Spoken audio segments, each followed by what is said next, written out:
Pulezidenti Museveni akakasiza bannayuganda nga gavumenti bwegenda okukakanya ku mitendera egiyitibwamu okukola bizinensi kisobozesa ebintu ebikolebwa mu ggwanga okwongerwako omutindo n'okuvuganya akatale k'ensi yonna. The government is working on this issue of lowering costs to make Uganda's products competitive in the domestic and export markets.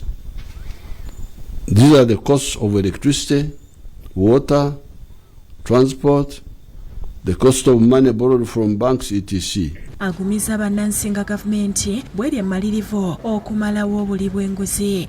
Factories are flooding in.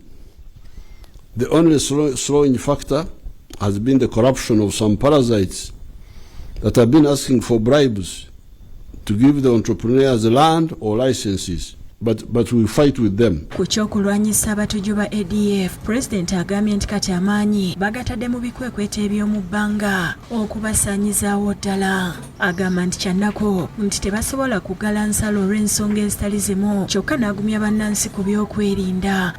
Besides, we do not want to close the border because we shall disrupt the lives of the brother peoples of Congo and Uganda.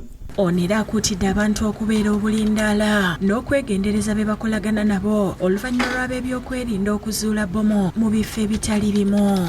Therefore, all Bazukuru, be alert. If you see anything suspicious, such as a mobile phone in the middle of the package, call the police.